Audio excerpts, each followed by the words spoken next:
Messieurs et dames, bienvenue à votre émission, cet endroit, l'émission qui vous éclaire sur les questions, les problèmes de droit que vous rencontrez, et c'est sur Canal 7, votre chaîne panafricaine. Pour ce 14e numéro, nous parlerons du mariage coutumier d'un adulte et d'une mineure.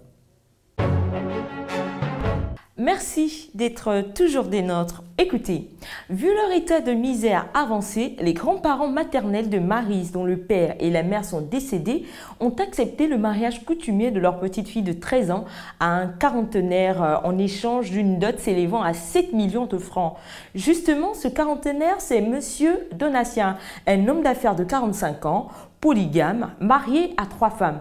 Par ailleurs dénommé Anticipation, car toutes ces femmes, avant le mariage à l'état civil, ont été épousées à la coutume à l'âge de 17 ans. En mémoire de son frère et de sa belle-sœur décédée, M. Sévérin, l'oncle paternel de Maryse, jeune cadre qui débute à peine dans la vie professionnelle, décide de s'occuper de sa nièce. Mais en allant chez les grands-parents maternels de Maryse, il découvre que sa petite nièce est mariée à un homme très âgé et qu'en attendant le mariage à l'état civil, elle vit aux côtés de ses aînées coépouses. Furieux et choqué, M. Sévérin décide d'attaquer en justice les grands-parents maternels de Maryse, mais également M. Donatien. Mais est-il possible qu'une mineure de moins de 15 ans soit mariée à la coutume? Devant un tel cas, que prévoit la loi? Avant d'y répondre, votre point de vue nous intéresse. Je pense d'abord que 18 ans, c'est déjà l'âge de la maturité. Et la maturité veut dire qu'on est tout à fait indépendant et capable de se prendre en compte. Maintenant, quand on n'a pas atteint 18 ans, s'engager dans un mariage, c'est-à-dire ne plus être sous le toit de son père et sa mère, enfin, c'est une mauvaise chose. C'est une mauvaise chose. Personnellement, je ne suis pas d'accord. Pourquoi? Tout simplement, ça dépend des mœurs. Et dans notre pays, je ne pense pas qu'une tierce famille puisse permettre à ce que sa fille ou son fils puisse épouser une femme de 18 ans ou moins de 18 ans. C'est pas le juste. On a aussi appelé aussi à se marier. L'homme quittera son père et sa mère, s'attachera à sa femme. Si un homme se marie, c'est le but pour tout un chacun, même si au Gabon on se marie. Là, si quelqu'un se marie, ça n'a pas besoin d'avoir d'âge. Même dans les autres pays, on voyait en Europe, si quelqu'un a 18 ans, il est déjà une femme. C'est ça, ce qu'on conclut. Ici au Gabon, on se marie à partir de 20 ans, à partir de 19 ans, on se marie. Bon, pour ma part, le mariage avant 18 ans, c'est un mariage précoce et donc ce n'est pas déjà autorisé par la loi. Et quand on sait les conséquences de mariage avant 18 ans sur le plan sanitaire, ils sont nombreux. Avant 18 ans, la femme n'est pas encore mature en tant que telle. Et donc, contracter un mariage va entraîner des modifications rapides de son organisme sur le plan biologique et provoquer même des risques en cas de grossesse parce que ça rentre dans le cas de grossesses précoces qui sont des grossesses à risque. Donc, ce n'est pas recommandé un mariage avant 18 ans. Merci pour vos différentes contributions.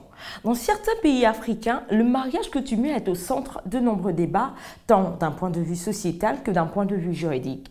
Si certains pensent qu'il chosifie la femme au regard des sommes exorbitantes qui sont souvent demandées, d'autres estiment qu'il faille le normaliser afin qu'il ne puisse plus varier d'une femme à une autre. Au Gabon, le mariage coutumier est une alliance non pas seulement entre deux personnes qui s'aiment, mais aussi entre deux lignages ou deux clans. Le chef du clan, qui joue un rôle important dans la perception de la dot, est désigné par les hommes les plus âgés de l'ancienne génération. Dans la matrilinéarité, par exemple, c'est l'oncle maternel qui assume la responsabilité de guide du clan. En effet, il exerce son autorité sur les enfants de sa sœur, aussi sur les enfants des filles de sa sœur et éventuellement sur les enfants des filles de ses filles. Revenons au cas pratique qui nous réunit aujourd'hui. À titre de rappel, celui de la jeune fille de 13 ans nommée Maryse, que ses grands-parents maternels ont contraint à épouser M. Donatien, un homme d'affaires de 45 ans, en échange d'une somme d'argent, sinon une dot s'élevant à 7 millions de francs. Sachez que l'article 264 du Code pénal dispose que quiconque donnera en mariage ou épousera coutumièrement une fille non consentante ou âgée de moins de 15 ans sera puni d'un emprisonnement de 1 à 5 ans. De ce fait, M. Sévérin a eu raison de traduire en justice les grands-parents maternels parce qu'ils ont donné en mariage sa nièce Maryse âgée de 13 ans, de même que M. Donatien parce qu'il a épousé coutumièrement une jeune fille de moins de 15 ans. En commettant cet acte, quelles que soient les raisons qui ont motivé leur action, M. Donatien et les grands-parents maternels de la petite Maryse ont violé une disposition pénale et devront donc répondre devant la loi de leur délit. Voilà, c'est la fin de ce 14e numéro de votre émission Cet endroit, en espérant vous avoir servi tout au long de ce numéro consacré à la question du mariage coutumier d'un adulte et d'une mineure. Je ne pourrais vous quitter sans vous rappeler que vous pouvez nous adresser vos propositions de thèmes sur Facebook/Cet endroit. Bonne suite des programmes sur Canal 7, votre chaîne panafricaine. Sachez que nul n'est censé ignorer la loi. Au revoir.